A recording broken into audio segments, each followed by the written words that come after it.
So Nigerians in UK went to protest outside UK Parliament. They protested for the removal of INEC chairman Joash Amupitan over his what we now call partisan tweet. He has made a tweet even before he became INEC chairman. Victory is sure. He was replying to a tweet made by Dayo Israel, who we believe today is the APC youth chairman. The guy just made a tweet regarding APC and he commented, "Victory is sure." The problem is not just about the tweet, because when you look at it, what do you expect of him? He didn't know that he would be, based on Senator Godswill Akpabio's explanation, he didn't know at the time that he would become INEC chairman. So anybody, we have quite lecturers, senior lecturers, dean of studies, and faculty members and all that. So they could even be tweeting, supporting. Some of them are supporting P2B, some of them are supporting Atiku Abubakar, some of them are supporting Tinubu government. So most of them could even be tweeting. So the British Parliament in 2022, where he used Mahmoud, and he wants to consolidate that in 2027 with Amupitan. So we should not allow it. So we should defend our democracy. We should make sure 2027 election is free, credible, transparent. Anybody that loses goes home. Yes. Anybody that wins, congratulations. But let the whole world know that the election for 2027 is free and fair. That's it. Thank you very much. Something, please. Can you talk to us? Yeah, my name is Clifford Musakari in Abuleli. If we must save our democracy, we need to save it today. If we must enjoy a better country tomorrow, it starts now. And it starts by asking Amupitan to resign from that office. A lot of unscrupulous elements in our legislative, executive, and judicial arm will kill our democracy. We don't want them to bury it. That's why we are here today to voice out to our people that they need to give a maximum support. We don't hate Tinubu, we don't hate Amupitan. All what we are fighting for is a free and fair election. Anybody that wins the cup, let them go with it. But in the situation whereby they want to kill Nigeria, both in the diaspora and back home, we don't want it. We want a better tomorrow. Home is home. A lot of our people in the diaspora, I can tell you this for free, many want to go back home.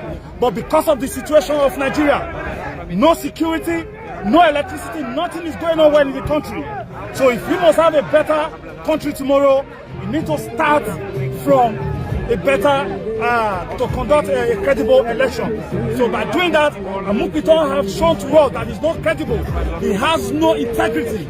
A lot of antecedents that from universities have shown the way he's changed his ID on the social media space. It shows to us. For seeing that, we believe that he's a forger. He cannot oversee this coming election. So we want Amupitan to vamoose, to leave that position. We don't want him anymore. We employed Amupitan must go! Amupitan must go! Amupitan must go! Amu must go! We are here to... We don't want Lagos kind of democracy. No. We don't want any of those. No. We want an election. We want a democracy. We want a country where the opposition has the free will. Breathe! Let Nigeria breathe! Amupitan must go! Amupitan must go! Amupitan must go! Amu must go! We are here to... We don't want Lagos kind of democracy. No. We don't want any of those. No. We want an election. We want a democracy. We want a country where the opposition has the free will. Breathe! Let Nigeria breathe! Some of them today might become their next INEC chairman in next 4 years, 8 years. The problem is his denial of his own account. I think that should even be where the main problem is. The victory is sure doesn't mean anything, because if you listen to Senator Godswill Akpabio's comment on that, he said he didn't say victory is sure for APC or PDP. He just said victory is sure. For him to deny his own account, every fact check that we've done online, everything we've done online points to that same person, points to him that he is the owner of that account. So it's more or less like you denying your shadow, which is very difficult to do. So their demonstration highlighted concern over Professor Joash Amupitan's neutrality as INEC chairman. He was sworn in by President Tinubu just 6 months ago. It was in October last year, October 23, 2025. So the critics, which included movement for credible election with figures like Pat Utomi and Femi Falana pointed to alleged pro-APC social media posts and decisions favoring the ruling party. They demanded a forensic probe for INEC chairman Professor Joash Ojo Amupitan. But INEC have since rejected the claims, denying that he has a personal, Twitter account. They say they are going to do their own analysis. I don't know, maybe they'll do it after 2027 general election next year. For me, I don't see the need to overstretch this thing. Where we should have made the protest is when he was brought up to be appointed as INEC chairman. He was brought up, screened, and approved. So, under any legal whatever, there is no way you use that victory is sure to, cause him to resign, or he cannot even be sacked with that. He can't. If they have gotten something more concrete, that he was a member of APC, he is a card-carrying member of APC, he said he voted for Tinubu, if they could show us that, that would be a strong evidence. In the last election, who did he vote for?